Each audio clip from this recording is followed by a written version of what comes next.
नमस्कार श्रोते हो, दीपक रेगे कथाकथन चॅनलवर तुम्हा सगळ्यांचं मनापासून स्वागत करतो आणि एकच विनंती करतो की तुम्ही जर आत्ता चॅनलवर पहिल्यांदा आला असाल किंवा अजूनपर्यंत चॅनल सबस्क्राईब केलेलं नसेल तुम्ही तर प्लीज चॅनल सबस्क्राईब करा. श्रोते हो, आज तुम्ही ऐकणार आहात भरत माने यांच्या गिराण ह्या कथासंग्रहातली कथा बलिदान. दामाजी विद्यालय मंगळवेढा या नावाचा बोर्ड पाहिला आणि रावबाच्या जीवात जीव आला. पोचलो एकदा शिक असं मनाशी म्हणत बोर्डाच्या कमानीखालील गेटमधनं रावबा आत गेला. गेटवर चौकशी केली. शाळा किती वाजता चालू होती? शिपाई म्हणाला, 10-10:30 यायला चालू होत्यात लोक. 11पासनं प्रवेश चालू होत्यात. तू आलाय कुठनं? तसं गोंधळलेल्या रावबाला जरासं बरं वाटलं, कारण त्याच्यासारखं बोलणारं कोणीतरी होतं. रावबा म्हणाला, मी खोमनाळासनं आलो या. 4थी पास झालो या. आता मला 5वीला हिथं शिकायचं आहे.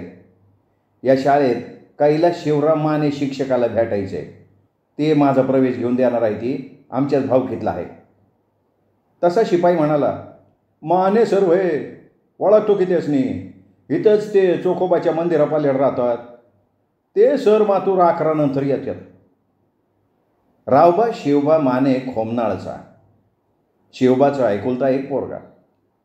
शिवबा आणि त्याची कारभारीण धोंडाबाई खोमनाळची. चडचण रोडवर 5-6 एकर काळीशार जिरायते जमीन मन लावून कष्ट करायची. वर्षाची धनधान्य व्हायचं. 10 पोतं मालदांडी जोंधळं व्हायचं. पोतभर हरभरं व्हायचं. जवस करड 5-6 पायल्या व्हायचं. आणि शिवबा त्याचा पारंपरिक न्हाव्याचा धंदा करायचा. त्यामुळे बोलवतं काहीसं रोख पैसे मिळायचं. शेजारी चुलत भाऊ संभाजी राहायचा. गावात न्हाव्याची 2च घरं. 100 एक उंबऱ्याचं गाव. दोघांना पोटापुरता धंदा होयाचा. वर शेरडं करडं कोंबड्या दुधाला गाई होती. गोरी झाली की पाळायची, मोठी करायची की पंढरपूरच्या बाजारात विकायची. अशा अनेक प्रकारच्या धंद्यात शिवबा पारंगत होता. त्याच्या नशिबात एवढं एकच पोरगं होतं. ते पण 12 नवसानं वाचलं. कारण पोरं होयाची पण जागायचीच नाही ती. मस्त देवदेवस की दवा डॉक्टर केलं. अंगारे दुपारी झाले. धोंडाबाईचं माहेर कोथाळे, तिथलं देवदेव केलं. सीताराम महाराजाला खर्डीला नवस केला. पंढरपूरच्या विठ्ठलाला नवस केला. भैरोबाच्या अंकोलीला नवस बोलला. इंडीच्या आईला नवस बोलला. शेतातल्या देवाला नवस बोलला. अशी जाईल तिथं नवस केली. आणि 12 नवसाला पावला देव आणि वंशाचा दिवा जागला. पंजोबाच्या नावावरनं त्याचं नाव रावसाहेब ठेवलं. पण सगळीजणं रावबाच मानायची आणि तेच पडलं. आई बा तळहाताच्या फोडावाणी पोराला जपत होती. खाया पियाला काय कमी पडू देत नव्हती. दूध दुभतं, अंडी मटण काय मागल ते मिळायचं. 5-6 वर्षाचं झाल्यावर गावातल्या शाळेत घालवायचं ठरलं, पण पोर काय शाळेला जाईना. त्याला मास्तराचं लय भ्याव वाटायचं. शाळेच्या येळेला कुठं बी लपून बसायचं. लिंबाच्या शेंड्यावर, पोटमाळ्यावर, वड्याला कुठं बी लपून बसायचं. घरची पार वैतागली. सापडायचंच नाही. 4-5 वेळा लय मारलं, पण भ्या काय जाईना. शिवबा वैतागला. धोंडाबाई मात्र हट्टाला पेटली. काय होईल ते होऊ दे, त्याला शाळेत घालणार म्हणजे घालणार. गावातली त्याच्याशी नची पोरं सगळी शाळेत चालली आणि आपला आडाने राहणार. ते काही नाही, शाळा शिकलीच पाहिजे. त्यात काय झालं, मंगोड्याच्या भावकीतला कैलास माने चांगला शिकून मोठा साहेब झालता. तो कामासाठी खोमनाळला आलता म्हणून भेटायला शिवबाकडं आलेला. तेव्हा घरच्यांनी रावबाची करणी कैलासच्या कानावर घातली. कैलासने रावबाबरोबर गोड बोलून त्याला सायकलवर गावात फिरवलं. वाणीच्या दुकानातनं कागदातलं चॉकलेट घेऊन दिलं. तसा रावबा खोलला. मग सजागतीने याला शाळेत नेलं. स्वतः मास्तरबरोबर चर्चा केली. मुलाच्या मनात तुमच्याबद्दल भीती बसली आहे, त्यामुळे शाळेत येईना. तेव्हा तुम्ही त्याच्या मनातली भीती घालवायला विनंती केली. मी सुद्धा दामाजी विद्यालयाला नवीनच शिक्षक म्हणून काम करतोय असं सांगितलं. शाळेचे शिक्षक म्हणून शांताराम कसबे होते. त्यांनी रावबाला जवळ घेतलं. त्याच्या डोक्यावरनं पाठीवरनं प्रेमानं हात फिरवला. त्याला गुळाचा खाडा चपाती खायला दिली. तेव्हा रावबाच्या मनातनं भीती गेली आणि रावबा शाळेत जाऊ लागला. एक दिवस न चुकता रोजच्या रोज रावबा शाळेत जायचा. आईबाचं काळी सोपा एवढं व्हायचं. चाळच्या कामाव्यतिरिक्त घरची छोटी मोठी कामंसुद्धा करायचा. बापाला कामात हातभार लावायचा. रावबानंतर परत मूलबाळ झालं नाही. एकुलता एकच रावबा. खाण्यापिण्याची कमतरता नसल्यामुळं चांगला दणदणीत झाला तो. अंगापिंडानं दिसायला तसा साधारणच, पण ताकदीनं दणदणीत होता. बघता बघता वर्षामागं वर्ष जात होती.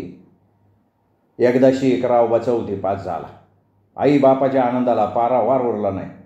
सगळ्या खोमनाळात साखर वाटली. आनंद साजरा केला. आईच्या आनंदाची तुलना शब्दात व्यक्त करता येणार नाही. सोपा एवढं काळी चालतं माऊलीचं. दिवसातनं 4 वेळा मीठ मिरच्या वाळून टाकल्या. आनंदाच्या भरात पटापटा मुख घ्यायची. रावबाची सगळ्या गावात चर्चा. 15 दिवस सुट्टीला कोथाळ्याला मामाकडे गेला. तिथं अगोदरच पंढरपूरची मावशी आलेली. तिची 4-5 लेकरं, तिथली मामाची 2. 15 दिवस रावबाला करमून गेलं. पंढरपूरची मावशी निघाली परत, तेव्हा 4-8 दिवसाकरता म्हणून रावबाला नेला. अशा तऱ्हेनं महिना कसा गेला कळलासुद्धा नाही. आनंदाचा भर वसरला. आता पुढं काय करायचं ह्या विचारात असताना आणि शिवबा व धोंडाबाई मंगुडाल्या बेभरान आणायला गेलेली. तिथं चौकात कैलास माने भेटला. जबरदस्तीनं घरी नेलं. चहा पाणी जेवण झालं. रावबाबद्दल विचारपूस झाल्यावर 4थी पास झाल्याचं कळताच कैलासनं सल्ला दिला, 5वीला मंगुड्याला माझ्या शाळेत पाठवा, मी लक्ष ठेवीन.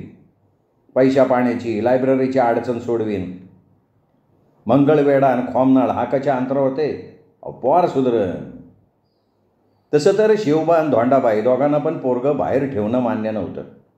एकुलते एक पोरगं. पोटापुरती आहे की शेतीवाडी, घरदार आहे, परंपरागत धंदा आहे, हे सगळं त्याच असते. आणि शाळा शिकून कुठं बॅरिस्टर करायचं आहे असा विचार होता. तसं पैशा पाण्याचं काय नव्हतं, पण आज पतोर आपल्यापासून नजर कधी राहिलेलं नाही, त्यामुळं काळजी वाटत होती. दुसरं असं की आपलं खेडेगावचं भाबडं राहणं, शहरी पोरं मिसळून घ्यायची नाही, जाण्या येण्याचा ताप, मंगुटण्यासनं खोमनाळ 3 कोस तरी बरं, आणि जा यायला कशाची सोय नाही, नाही एसटी न सायकल, चालत जवळ आहे का, ह्या विचारानं बा झालं शिक्षण, आता लिवा वाचायला आलं बा झालं, असा विचार केलेला. पण आता कैलासनं 4 समजुतीच्या गोष्टी सांगितल्या. आजच्या जगात शिक्षणाला फार महत्त्व आहे. अडाणी माणसाला कोण विचारते. पुढचा काळ तर लय वाईट. आपलं एकुलते एक पोरगं शिकलं तर नाव काढल, नोकरी नाही करायची, नाका करा ना शिक्षण, कुठं वाया जातं आहे का, असं बरंच काही सांगत होता.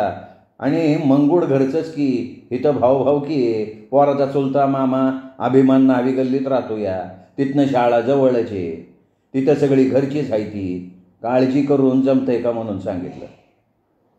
शिवबानं आणि 4 जणांकडे चौकशा केल्या. धोंडाबाईनं पंढरपूरच्या बहिणीकडे जाऊन चौकशी केली. सर्वांनी एकच सांगितलं, काय बी होऊ दे, पोर शिकव. मग काय, धोंडाबाई आणि शिवबानं पोराचं मत विचारलं. पोरगं काय पोरगच. पहिल्यांदा नाहीचाच पाडा वाटला. 4 गोष्टी सांगितल्या समजून, तसं तयार झालं. बाजारा दिवशी शिवबा आणि धोंडाबाई परत मंगळवेढ्याला गेली. अभिमानची गाडी घेतली. त्याला असं ना असंही सांगितलं. पोरगं शाळेला हिथं ठेवायचं आहे, तू एकटाच असतो या, तुझ्याजवळ राहील तर चालेल का विचारलं. अभिमान आनंदानं तयार झाला. अभिमान मंगळवेढ्यात टेम्पोवर ड्रायव्हर होता. रोज मंगळवेढा सोलापूर माल ने आण करायचा. बिनलग्नाचा होता. स्वभावानं चांगला होता. करून खात होता हातानं. त्याच्याबरोबर राहीन म्हणून ठरवलं. न्हावी गल्लीत भाऊभाऊकी पाहुण्या रावळ्याच्या कानावर घातलं. आईचं काळीज हो, गपरात आहे वे, किती काळजी करेल तेवढी थोडीच की. पण अशा तऱ्हेनं सगळं समजावून झालं. मनाचं समाधान केलं. कैलासची भेट घेतली. 2-3 दिवसांनी पाठवतो म्हणून सांगितलं. सकाळी 11पर्यंत पाठवा शाळेत, मी बघतो सगळं असं कैलास म्हणाला. मग निश्चितीनं दोघं घरी गेली. 2 दिवस मनाची समजूत घातली. पोराला खाऊ पिऊ घातलं. कापडं धुवून टाकली. कातड्याच्या चपला सांधून घेतल्या. तिथं समजलं उद्या शिरमा सुतार एक बैलगाडी सोडायला मंगळवेढ्याला जाणार आहे. त्याला सांगितलं, माझ्या पोराला सोडशील का. तो होय म्हणाला. मग मात्र गाई गेली. उद्याला सकाळी दिस उगवायला तयार राहा, मी येतोच माळ्यातनं गाडी घेऊन तुमच्या घरी. दाढी करतो मग जातो. रावबाला मंगळवेढ्यात व्यवस्थित पोचिवतो. जाण्याच्या आदल्या दिवशी शिवबानं रावबाची मशीननं तासून कटिंग केली. कटिंग कसली, टक्कलच की. दुसऱ्या दिवशी कोंबडा आरवायला धोंडाबाई उठली. चांगली 4-5 धपाटी, 4 भाकरी, हरभऱ्याची उसळ, जावसाची चटणी, सगळी व्यवस्थित तयारी केली. रावबाला लवकर उठवून घासून पुसून आंघोळ घातली. कालच धुतलेल्या इजार आणि 3 गोंड्याचा शर्ट घातला. डोईला खोबऱ्याचं तेल लावलं. चौथीचा 5 नापासचा कागद म्हणजे गुणपत्रक व्यवस्थित घेतलं. दिस उगवायला शर्मा सुतार नवीनच बनवलेली बैलगाडी घेऊन आला. शिवबानं दाढी केली, चहा पानं केलं. रावबाला 40 रुपये दिलं. कैलासचं नाव गाव सांगितलं. घर नाही सापडलं तर शाळेत भेटल म्हणून बी सांगितलं. दोघा नवरा बायकोने बारीक सारीक बरंच काय समजून सांगितलं. शहाणपणानं वागायला, येळच्या येळी जेवायला, अभ्यास करायला. आणि दर शनिवारी शाळा सुटल्यावर घरी यायला सांगितलं. आईचं डोळंच भरून आलं. बापाचं काळीच तिळतिळ तुटत होतं, पण करणार काय. काळजावर मनभराचा दगड ठेवून दोघांनी बी रावबाला शिरमासोबत पाठवून दिला. निघताना रावबाचं पण डोळं भरलं तसं आईबानं भरल्या अंतःकरणानं रवाना केलं. सकाळी 10पर्यंत मंगळवेढ्यात आल्यावर शिरमानं साळचा रस्ता धावला. पण 10-11 वर्षाचं पोरगं त्याला कुठलं कळायला. पण तसंच म्हणला हा हा. हातात गावरान इंलेली पिशवी, त्यात भाकरी, कापडं, सामान घेतलेलं. वजं वाटत होतं, पण कोण सांगणार कोणाला. विचारत दामाजी विद्यालयात पोचला. आत्तापर्यंतचा सगळा इतिहास डोळ्यापुढनं गेला. एवढ्या शिपायानं नजरनं खुणवलं, माने सर आलेले. त्यांना आवाज टाकला तसं त्यांनी आलोच, इथंच थांब म्हणले. शाळेत जाऊन 10 मिनिटात आले. रावबाचा अवतार बघितला माने सरांना लय वाईट वाटलं. आता या विद्यार्थ्याला बदलवणं एक चॅलेंज होतं. रावबा साळत हुशार होता आणि हीच याची जमेची बाजू होती. आता खरी कसोटी माने सरांची होती. माने सरांनी हे शिवधनुष्य उचलायचं ठरवून टाकलं. सर्वप्रथम माने सरांनी चौथीचं गुणपत्रक बघितलं. खुश झाले. हापिसात न्याला, अर्ज भरला, 17 रुपये फी आणि 3 रुपये लायब्ररी फी भरली, प्रवेश घेतला. ओळखीच्या मुलाकडनं मागच्या वर्षाची पुस्तकं 4.5 रुपयात घेतली. वया, पेन, कंपास, पिशवी, चपला, शाळेचा गणवेश समद घेतलं. शाळेची वेळ समजावून सांगितली. रोजच्या रोज शाळेत यायचं, लायब्ररीत अभ्यासाला यायचं, इतर वेळेत रूमवर राहायचं. स्वयंपाक, जेवण, खाणं, आंघोळ सगळं कसं व्यवस्थित पाहिजे, व्यवस्थित राहायचं. लवकर रावबा सुधारला. वागण्या बोलण्यात बदलला. वर्षामागून वर्ष सरत होती. रावबा एक इयत्ता पास करत मॅट्रिकच्या घरात पोचला होता, पण नियतीच्या मनात काय वेगळंच होतं. मधल्या काळात बानं जुनी एक सायकल घेऊन दिली. मग रोजच्या रोज जाऊन येऊन शिकायचा. माने सरांचं मार्गदर्शन आणि अभ्यास वृत्ती. फावल्या वेळेत बापाबरोबर काम करायचा. पण वडिलांना कसला तरी आजार झाला, हातरुणावर पाडला. माझ्या डोळ्यात देखत रावबाचा 2चा 4 हात करा म्हणायला लागला. पाहुणं रावणं घाबरलं. बापाचं पोरावरचं प्रेम आणि पोराचा बापावरचा जीव यामुळं घडू नये ते घडलं. बापाच्या समाधानासाठी, आईच्या शब्दाखातीर पाहुण्या रावळ्याच्या विनंतीला मान देऊन लग्नाच्या बोल्यावर चढायला तयार झाला. माने सरांनी परोपरीनं समजून सांगण्याचा प्रयत्न केला. अगोदर शिक्षण महत्त्वाचं. यंदा मॅट्रिकचं वर्ष आहे. 5-7 महिन्याचा सवाल आहे. परीक्षेनंतर तू काहीही कर. पण माने सरांसमोर तात्पुरतं बरं म्हणाला आणि गावात आल्यावर बाबाची अवस्था बघून त्याला काही गप्प बसवाना. माने सरांनी दिलेलं सर्व ज्ञान विसरला आणि इकडं वडिलांची तब्येत दिवसेंदिवस खराब होत होती. शेवटी आईच्या डोळ्यातली पतीसाठीची आगतिकता रावबाच्या ध्यानात आली. त्याच क्षणी सगळं काय विसरून डोळे झाकून लग्नाला तयार झाला. शेजारच्या चुलत भावाची चुलत मेवणी, चडचण जवळची कानडी मुलखातली, डोळे झाकून मान्य केली आणि जवळच्या मुहूर्तावर रावबाचं लग्न बापाच्या डोळ्यासमक्ष लावलं. लग्न झालं, देवदेव झालं, सोळकं झालं आणि महिन्याच्या आत शिवबानं जगाचा निरोप घेतला. धोंडाबाई फार रडली. रावबाला सुद्धा वाईट वाटलं. त्याच्या डोळ्यातलं पाणी थांबत नव्हतं. पण जनरीतीप्रमाणे सर्व सोपस्कार पार पडले. कैलास माने सर प्रत्येक कार्याला हजर होते. आपला एक चांगला विद्यार्थी शाळेपासून दुरावताना बघून त्यांना फार वाईट वाटत होतं. पण परिस्थितीपुढं माने सरांनी सुद्धा गुडघे टेकले. तरीसुद्धा जाता जाता त्यांनी रावबाला 4 गोष्टी समजून सांगितल्या. तसा रावबा बोलता झाला. म्हणला, सर मला खूप वाटतं शिकावं, मोठं व्हावं, पण परिस्थितीपुढं माणसाचं काही चालत नाही. तुमच्यामुळं मी एवढं शिकलो. जगात कसं वागावं ते तुम्ही शिकवलं. आज मी जे काही आहे तो तुमच्यामुळं. पण खरं सांगू का सर, शहरी जीवन आणि ग्रामीण जीवन याच्यात हाच फरक आहे. इथं निस्वार्थपणे जगावं लागतं. माझं भागलं, मला काय त्याचं, ही वृत्ती हिथं नाही चालत. शहरी पद्धतीनं मी सुद्धा वागू शकलो असतो, पण नाही, माझ्या सद्सद्विवेक बुद्धीला ते पटलंच नाही. ज्या बापाने माझ्यासाठी एवढ्या खस्ता काढल्या, रात्रंदिवस काबाड कष्ट केलं, स्वतःच्या सगळ्या इच्छा मारल्या, माझ्या सुखात स्वतःचं सुख बघितलं, माझ्या सुखासाठी सदैव तत्पर राहिला तो. सर तुम्हाला सांगू का, मी शाळेत जात नाही म्हणून 4 माणसात मला धबा धबा मारणारा बाप त्याच रात्री अंधारात रडताना या डोळ्यांनी बघितलाय मी सर. मुलाला समजवावं तशी माझी आई माझ्या बापाची समजूत घालताना पाहिली मी. स्वतःचे हात भिंतीवर आपटून घेतलेले पाहिलेत आणि त्याच हाताला खोबरेल तेल लावताना आईच्या डोळ्यातलं पाणी पाहिलंय सर. मला नेहमी शाळेत जाताना बघून मिशीवर पीळ मारणारा, भले शाब्बास म्हणून पाठीवर शाबासकीची थाप टाकणारा बाप मी पाहिलाय सर. आपला पोरगा 4थी पास झाल्याचा कळताच लहान मुलासारखं टाळ्या वाजवत नाचणारा बाप पाहिलाय मी. जीवनात प्रथम ह्या गावानं पोरगं पास झालं म्हणून जवळ पैसे नसताना 2 शेरडं चुलत भावाला मिळल त्या दामाला इकून आलेल्या पैशातनं मंगळवेड्यातनं साखर आणून घरोघरी प्रत्येकाला साखर वाटणारा माणूस अहो गावातच काय तालुक्यात बघायला नाही मिळणार सर. आपल्या मुलाच्या सुखासाठी स्वतः अहोरात्र मरमर राबणारा माझा बाप, तुमच्या सल्ल्यामुळं मनावर दगड ठेवून स्वतःपासून दूर तयार झालेला बाप. पण त्याच रात्री आईबापाचं बोलणं ह्या कानाने ऐकलंय मी सर. बाप म्हणत होता का धोंडाबाई, रावबाला मंगुड्याला साळत पाठवायचं ठरलं खरं, पण आता होतं तेवढं पैसे बाजारात खर्च केलं. आता शिकायला पाठवायचं म्हणजे 50 रुपये तरी दिले पाहिजे आणि ते बी 2 दिवसात. कुठनं येणार पैसे?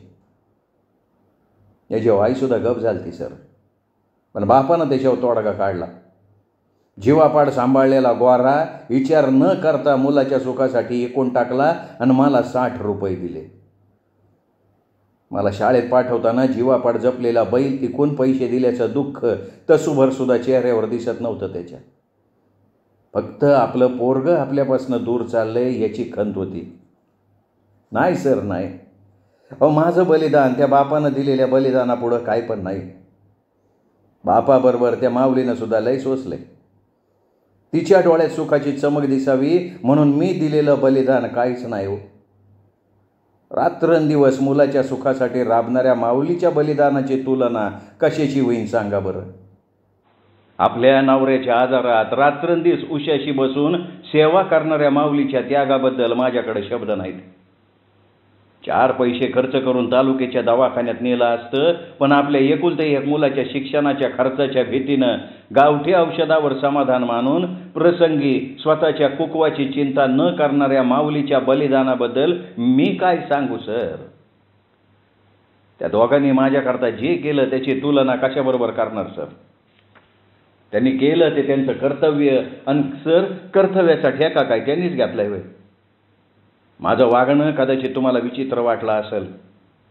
कर्तव्य फक्त आईबापांनी करायची नसतात. मुलगा म्हणून माझं बलिदान लय किरकोळ आहे. 12 नवस करून देवाशी भांडून त्या दोघांनी देवाकडनं मला मागून घेतलंय. त्या माणसाचा अंतिम सवय जवळ येत असताना त्याच्या इच्छेखातर आणि आईच्या डोळ्यातले न थांबणारे अश्रू माझ्या एका बलिदानानं आनंदाश्रू बनणार असतील तर अशी अनेक बलिदानं द्यायची माझी तयारी आहे सर. मी त्याच्या इच्छेखातीर फक्त लग्न केलं. त्यांच्यामुळं मिळालेल्या देहावर माझ्यापेक्षा त्यांचा जास्त हक्क आहे आणि त्यांच्याकरता मी हे सगळं केलं आहे. त्यांच्या कर्तव्याला सांभाळताना तुमच्या आशेवर पाणी फिरवलं गेलं त्याबद्दल सर तुम्ही मला माफ करा. मी जे केलं ते बरोबर होतं ना सर. सर तुमच्या नजरेतनं मी उतरलो तर नाही ना. आता माझ्याकरता फक्त एक गोष्ट करा सर. तुम्ही माझ्याकरता फार श्रम घेतले, त्या कष्टाचं चीज करून दाखवायचं. वडिलांचं अंतिम काम उरकून आईला समजावून मी आता मॅट्रिकचा अभ्यास सुरू करणार. पण तत्पूर्वी महिनाभर शाळा बुडाली. वर्ग शिक्षकांना माझ्यासाठी विनंती करा. बुडालेला अभ्यास मी महिनाभर क्लासला जाऊन पूर्ण करील. जास्तीत जास्त अभ्यास करीन. वडिलांपेक्षा तुमच्यावर जास्त विश्वास आहे, म्हणून तर वडिलांच्या नंतर गुरुला मान असतो. तो मान म्हणून आणि तुमचा विश्वास सार्थकी लावायचा प्रयत्न करणार मी. तुमच्या पाठिंब्याची गरज मात्र आहे मला. आयुष्यात इतके विद्यार्थी पाहिले, अनेक प्रकारचे पाहिले, पण रावबा मात्र वेगळ्या विचारसरणीचा वाटला. माने सरांच्या डोळ्यातनं अश्रूच्या धारा काढण्याचं सामर्थ्य रावबाच्या विचारात होतं. तरीही डोळे पुसत आणि रावबाच्या पाठीवर प्रेमाचा आणि मायेचा हात ठेवून सर म्हणाले, माझ्या जीवनात अनेक प्रकारचे लोक आले, पण खरं सांगू रावबा, तुझे विचार ऐकून मी धन्य झालो. मी तुझा गुरु म्हणून स्वतःला धन्य समजतो. माझ्यापेक्षा तुझ्याकडून शिकण्यासारखं बरंच काही आहे. फार छान विचार आहेत तुझे. मला तुझा अभिमान वाटतोय. जीवनात तुला काही कमी पडणार नाही आणि माझी कसली माफी मागतोस. तू जे केलंस ते एकदम बरोबर केलंस. 4-5 वर्षे शहरी वातावरणात राहिलास, पण संस्कार बदलले नाही, हा तुझ्यातला चांगुलपणा आहे. तू किती शिकलास याच्यापेक्षा काय शिकलास हे महत्वाचं आहे. नशिबान आहे तुझे माता पिता, ज्यांना असा आदर्शवादी मुलगा लाभला. आजच्या कलियुगात तुझ्यासारखा विचार करणारे फार कमी आहेत. तुझ्याकरता मी काहीही करायला तयार आहे. पैसा कमावणं हे विशेष नाही, पण माणुसकी आणि आदर्शपणा कमावणं फार विशेष आहे. आणि तुझ्याकडे हे गुण आईवडिलांकडून संस्कार स्वरूप रक्तातच उतरलेत. हे बघ, इकडचं सगळं उरक, मग माझ्याकडे ये. मी तुझ्याकरता सर्वतोपरी प्रयत्न करीन. माझे अनेक आशीर्वाद आहे तुला आणि पाठिंबा सुद्धा. रावबा, तुम आगे बढो, हम है तुम्हारे साथ. शिक्षक विद्यार्थी चर्चा एवढ्यावरच थांबली. सर्व कर्तव्य पार पाडल्यावर आईला आणि पत्नीला विश्वासात घेऊन तो म्हणाला, माने सरांच्या उपकाराचं ओझं आयुष्यभर मी नाही वागू शकणार. असं सांगून रावबानं 6 महिने मंगळवेढ्याला राहायची परवानगी मिळवली. जिद्दीनं भरपूर अभ्यास केला. माने सरांचं मार्गदर्शन, आईचा आशीर्वाद आणि रावबाचा जिद्दीपणा या सर्वाच्या जोरावर रावबाच्या यशाचा वारू उधळला. आणि काय आश्चर्य, एवढ्या कमी वेळेत भरपूर अभ्यास करून पेपर दिले आणि खोमनाळ गाठलं. घरगुती कामं, शेतीवाडी, संसार या सगळ्यात स्वतःला गुंतवून घेतलं आणि निकाल लागला. आणि आश्चर्य म्हणजे 71% मार्क मिळवून दामाचे विद्यालयात प्रथम क्रमांक त्याने मिळवला. शाळेनं दिलेलं मार्कशीट माने सरांच्या चरणांवर ठेवलं आणि नम्रपणे रावबा म्हणाला, तुम्ही माझ्याकरता जे कष्ट घेतले त्या बदल्यात हे काहीच नाही. फक्त शिक्षकांनीच कर्तव्य करायची नसतात सर.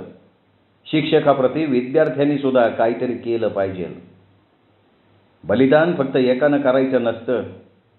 आई वडील आणि शिक्षक हे विद्यार्थी घडवताना जे बलिदान देतात त्यांच्याप्रती उतराई होऊन त्या व्यक्तीची सुद्धा बलिदान द्यायची तयारी असावी लागते. आणि हे सगळं भारतीय संस्काराच्या मातीत रुजलेलं आहे.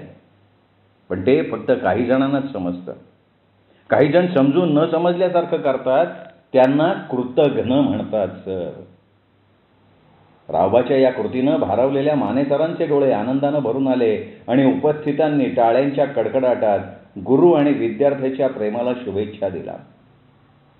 कुणी कुणाला काय काय आणि कशाचं बलिदान केलं याचा हिशेब न केलेला बरा, नाही का? श्रोते हो, ही होती भरत माने सरांची कथा, बलिदान. कथा नक्कीच आवडली असेल. व्हिडिओ लाईक करा, कमेंट करा, मित्रपरिवारात नातेवाईकात शेअर करा. आणि हो, चॅनल सबस्क्राईब करायचं चुकून राहून गेलं असेल तर चॅनल मात्र सबस्क्राईब करा. चला श्रोते हो, पुन्हा भेटूयात अशाच उत्तम साहित्यासह.